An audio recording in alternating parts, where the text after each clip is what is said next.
Pig and Whistle Tales from Azeroth. As always, here at the Pig and Whistle Inn in Stormwind, I go for a variety of subjects with regards to World of Warcraft. So grab a bottle or a pint, sit back and enjoy.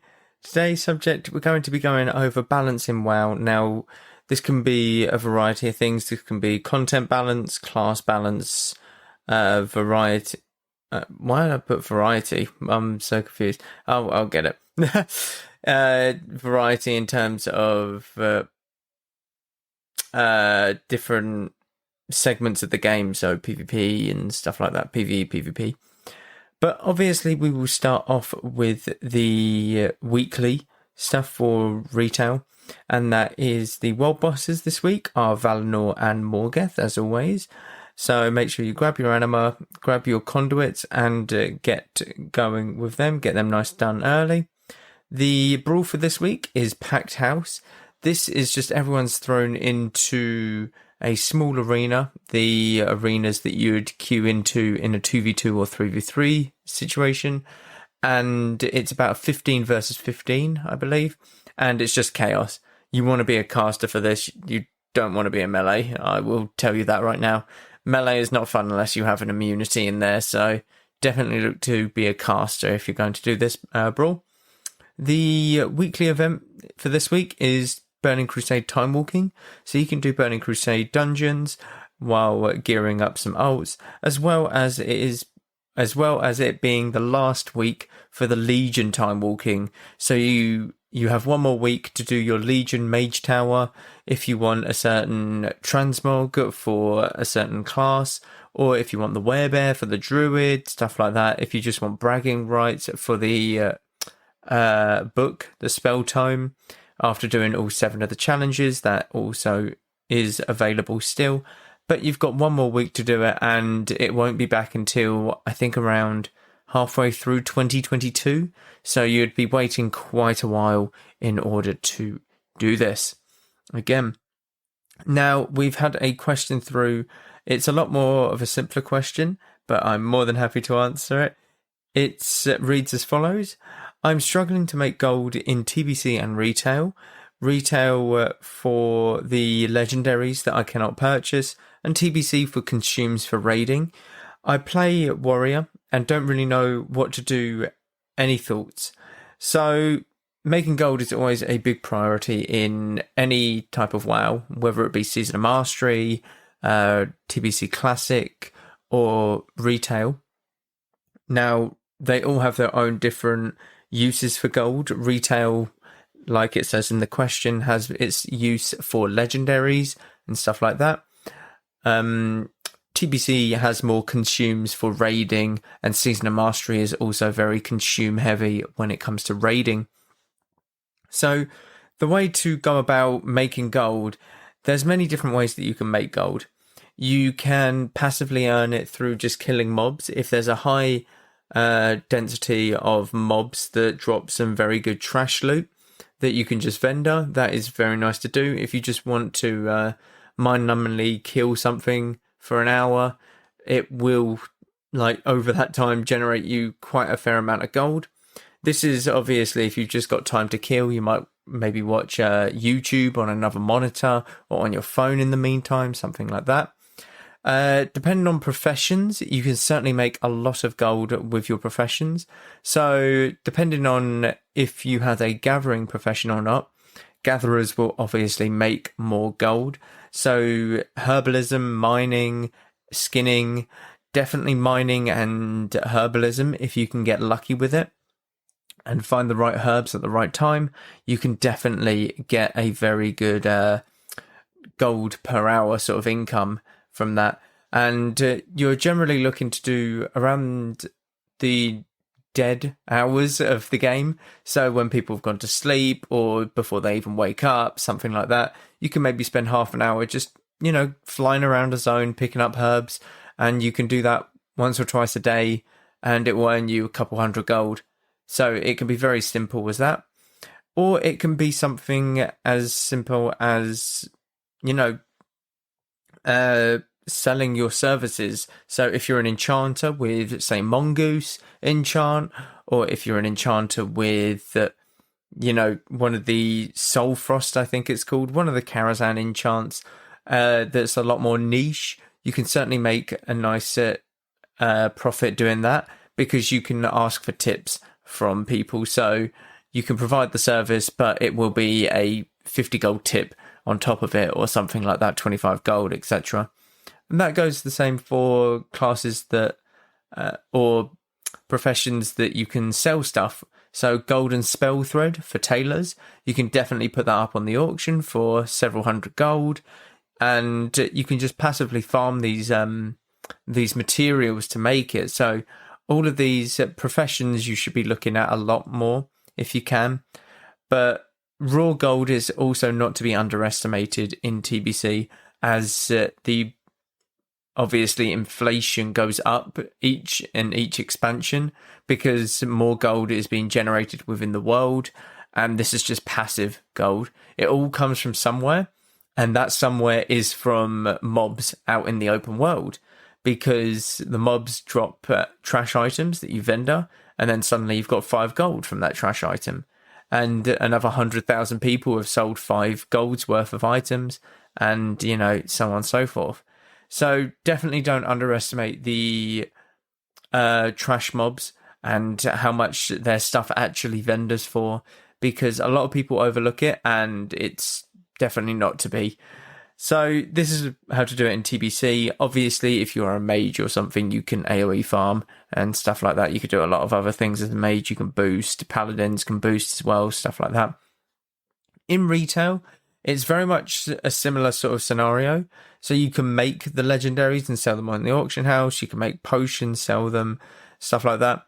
But really, what I said for TBC about underestimating trash drops, definitely do not underestimate Shadowlands trash drops. You get so much raw gold from just vendoring, from questing, from daily quests. You get about 300 gold per daily quest sometimes. If you're doing like the Maw quests, or like the assault quests in the Maw, they give you about 255, I think. So definitely do not underestimate them. It's very easy to get gold in terms of raw gold. It takes a couple hours of just, questing, having fun, maybe level an ult or something, because the bonus objectives do give gold as well. So it's very easy. It's a lot easier to get gold on retail at the moment than it is TBC, but TBC is also very much there. So I really hope that helped with the question, and let's get into the episode. So balance in WoW. How would you measure balance in an MMO? You can't. That's my take on it. You can't measure balance in an MMO. If you want it to be fun and engaging, you need different classes that can do different things. Because if everyone did the exact same thing, it wouldn't be fun. Why would you pick a warrior over a mage if they did the exact same thing? What would be the point? There is no point, exactly. So it's the class diversity that makes these games what they are. You will never get balance in the game. You will never get class balance in the game, I'll say, because every class has its own strengths and its own weaknesses, and they have their own different matchups when they go against each other, when they're in raiding and stuff like that. So an example, if you look at TBC and retail, TBC PvP is tough. It's very simple, but it's tough when you don't get the RNG on your side, or it makes it a lot tougher. So Warlock Druid is currently what is running rampant in 2v2 in TBC. It is one of the best class compositions in the game for TBC, and that won't change. That will never change. That's mainly because TBC will not be looked at in terms of a balancing perspective, because this is how it was balanced at the end. This isn't constantly changing. This is how it was balanced at the end of TBC, all of the classes and stuff. The raids are changing after each phase, sure, but the classes will not change. So all throughout TBC, every single season, 1, 2, and 3, some classes might change, some classes might get better because of the better gear and stuff like that, the stats, but Warlock Druid is a staple point of TBC Arena. Now, it's insane to think about because it's an absolutely ridiculous composition and it's infuriating to play against. But if you look at it and compare it to, say, Retail, Warlock Druid, it's a good composition. It's not bad. But if you look at something like a melee cleave in 3v3, a Retribution Paladin and a Arms Warrior, they can absolutely devastate people. It's kind of the meta right now. You're looking at Warrior Mage Druid as a very strong composition. You're looking at God Comp, which is Shadow Priest, Fire Mage, Druid. You're looking at so many different variations, and it constantly switches. The meta of what composition is good constantly switches due to the game being vibrant and getting, I was going to say frequent patch updates. It gets patch updates. That's the best way to go about it. But it gets patch updates that try to nerf and tweak classes to bring them in line if they're overperforming or underperforming or anything like that.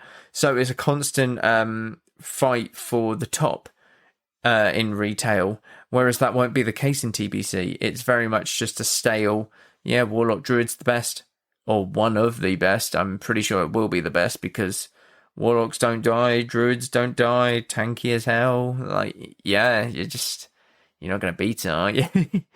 The same can be said for raids.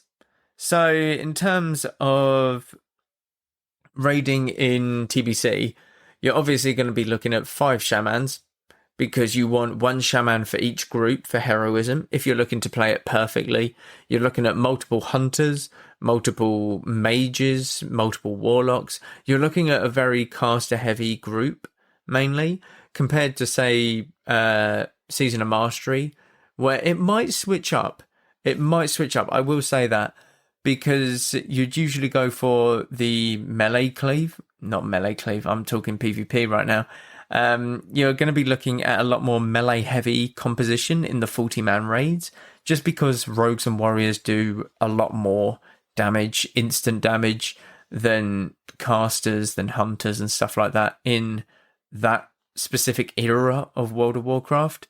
This could change because they are implementing some changes. They're trying to tweak things, which is really good because, again, it's trying to tweak that balance and have it constantly flowing, constantly changing. That's what, I enjoy personally in the game, and that's what I think a lot of other people enjoy in the game personally.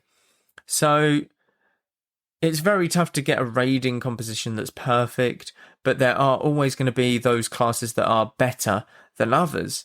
There's always going to be, the Warlock's just outperforming the Warrior by 2 times its damage. Why don't we just bring in, 5 extra Warlocks instead of 5 extra Warriors? It's just double the damage then. Like, we don't even need to deal with some mechanics and stuff like that. So during WoW, you're always going to have a struggle for balance. And I think this is why it is fun, because you're constantly going up against different matchups. So I'm going back to a point that I said earlier, but I didn't really elaborate on. The matchups aren't in favour of you in TBC. Warlock Druid will beat a Mage Priest, or should beat a Mage Priest very easily, because the Druid just doesn't get CC'd by the Mage at all. The Warlock beats the Mage outright in damage and survivability and everything. The Priest can't do much because he'll get mana drained, he'll get cloned, he'll get whatever. It's not fun. So if you go up against this in, say, Shadowlands PvP, a 2v2 in the exact same situation, you probably have more chance to win as a Mage Priest than you do a Warlock Druid. Or it's a lot more fair and even grounds, I would say, because everything's been tweaked to try and incorporate everyone's getting an interrupt, everyone's getting a form of CC, everyone has a form of heal or absorb or survivability, defensive cooldowns. Defensive cooldowns have always been in the game, but they're making it more streamlined so that, it's every minute that you've got a defensive cooldown instead of, say, Ice Block that's a 5-minute cooldown. Or say something like Divine Shield for a Paladin that's a 5-minute cooldown. Warlocks have like Death Pact now, which gives them a 50k shield. And it's like insane. It's insane, and that's on a minute cooldown. So it's absolutely nuts. So you have more of a chance, but again, there's always going to be a favourite in these matchups. You're not going to get the balance in perfect. But like I said at the very start, why would you pick a warrior over a mage if everything's the exact same and balanced like perfectly? You wouldn't, because you've got different play styles. You might like the charge in, zug, kill everything and, hit anything that you see moving. Or you might like I'll just spam them out with frostbolts and, frozen orb, blizzard. I'll just blizzard on the pillar. They can't go back. They're slow as hell. They can't even move. And slowly but surely kill them. That's my favourite, by the way. Well, they're actually both very fun. I do have a warrior, and it's very fun. I'm not going to lie to you. I have and prefer casters a lot more so than melee.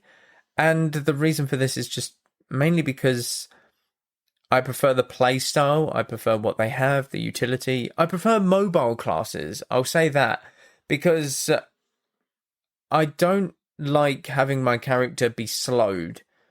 I feel as if it's a form of CC that I don't necessarily want to deal with most of the time. And that's why I main Druid, because I can shapeshift out of them and stuff like that. So I can just sort of ignore them in a way. But it's all of these different things. Like a Druid can shapeshift out of slows. A warrior just has to trudge through them.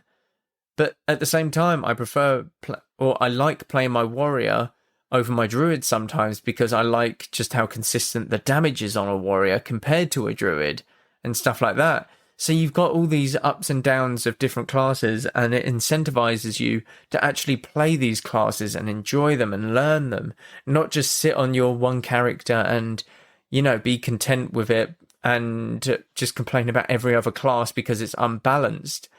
No, you play the other classes to learn why they're hitting you so much, to learn why they're so good in a raiding environment at the moment. And you can benefit off of their strengths in a raiding environment, and you can take advantage of their weaknesses in a PvP environment and stuff like that. So you can constantly learn, and you're constantly updating your brain to register, okay, he's pressed this. This is when he's actually scary. So this is where I will be, on the receiving end of balance being on his side, because he's hitting me for 30% more damage or something like that. It's, you get so much information because the game isn't balanced that it helps you play the game to a better level. And that's what's really fun about it. Well, to me anyway. Some people hate it. Some people absolutely despise having, different classes have loads of different things. But I don't understand it. You're playing an MMO to, have different classes, experience the world differently on different, characters. And, it's just part of the MMO genre. You will never find perfect balance in MMOs. It's impossible. It is impossible in terms of the numbers will need to be exact for whatever reason. You don't know how they measure it. It's very much, okay, this has got... okay, I'm going to give you an example here. Windwalker monks. They have an ability called Spinning Crane Kick. It hits for nothing until you apply a talent to that. Until you apply multiple stacks of your Tiger's Palm to that as well. Until you apply procs of the talent that you've picked, whatever. And then suddenly it's hitting for 240 odd % more damage, or God knows how much, and it's one-shotting you. It goes from doing about 5% of your HP to one-shotting you. Imagine trying to balance that. Imagine trying to balance the numbers that go with the, like, all of the damage increases by percent, damage increases by number. Imagine trying to balance all of these numbers for, how many classes are there? Oh, this is going to be quick. 12? 10? I feel like 12 is way too much. Around 10. I feel like that's an over. I'm going with 10. I'm going with 10 just from my heart. But imagine trying to balance all of that. You've got so many things that you just need to juggle about and make sure that something isn't too OP or too underwhelming or anything like that, because people might not enjoy the class. The class that they liked and they loved, they might not enjoy anymore because it's not hitting like it did, or it's, not as fun to play because they've taken out a system that was in play but no longer is because it was too overpowered, something like that. So there's many different things that you can look at when it comes to balancing WoW, and like I said, it goes both ways in terms of raiding and in terms of PvP. It's very tough to ever find balance, but it's something that needs to be looked at fondly in the MMO genre rather than looked down upon, mainly because it's what makes the MMO genre. The imbalance, the different classes, the how you play them, all the different numbers. For it being impossible, I think they do a very good job at balancing the game. Now, you could tell me monks and warriors and melee and all of that are ridiculous, which is true. I mean, I'll go on my warrior. I've never played a warrior before, and I'll just start slapping people. Like, it's ridiculous. I'll just full zug their ass and just not even care. I would honestly cleave them down. It would be so stupid. And then I'll go on my warlock and I'm having to do like 20 setups, fear 20 people at the exact same time while my mage gets a polymorph, and then we might have a chance to kill. But it's a different type of playstyle, and that's enjoyable. But again, melee have their time to shine at the moment. They are very powerful, melee. If you look at melee in the previous expansions, they kind of are very lackluster. It's very much been casters. If you look at mage has always been one of the top picks in PvP. In PvE, they've been very decent, but PvP, mage has been a staple point throughout the entirety of the game since Classic launch, or vanilla, I should say. It's insane. They will never get the balance right, but it's something that should be admired in the game rather than looked down upon. And that's all I had to say. It came across my mind, this one, when I've been doing loads of arenas lately, and it came across my mind and thinking, wow, it's insane how much I just get one shot randomly by the same classes compared to how much it takes for me to set up my damage on a warlock or a druid and stuff like that. So it was something that I wanted to address, because you can just laugh it off if you get one shot. It might be infuriating, but it's pretty funny when you one shot someone. So you just got to laugh when you get one shot as well, because it is very entertaining. But I'll leave it there. There's not really much I can say more about the balance in WoW. It's a very weird subject, and I will just leave you with that it will never be balanced, and that's what a staple point of the MMO genre is all about. But I do want to say thank you all very much for this year. It has been amazing. Thank you all for supporting the podcast and stuff like that. It's been amazing seeing the numbers and downloads go up each and every week, seeing constant downloads every day. You make my day whenever you do click on the download and listen to one of the podcasts. Be sure to check out all of the social medias, of course. Check out the YouTube, Twitch, stream on there regularly. Videos are going up regularly on YouTube. Check out Patreon and everything like that. There are, I think, about the same amount of Patreon podcasts now as there are normal podcasts. They are weekly and they are just, 10 to 15 minute snippets, extra content for you guys to enjoy if you sign up to that Patreon podcast. So definitely don't miss out. They are good and I do put a lot of effort into them. Thank you all very much for listening as always, and go with Valor, friend. Goodbye all.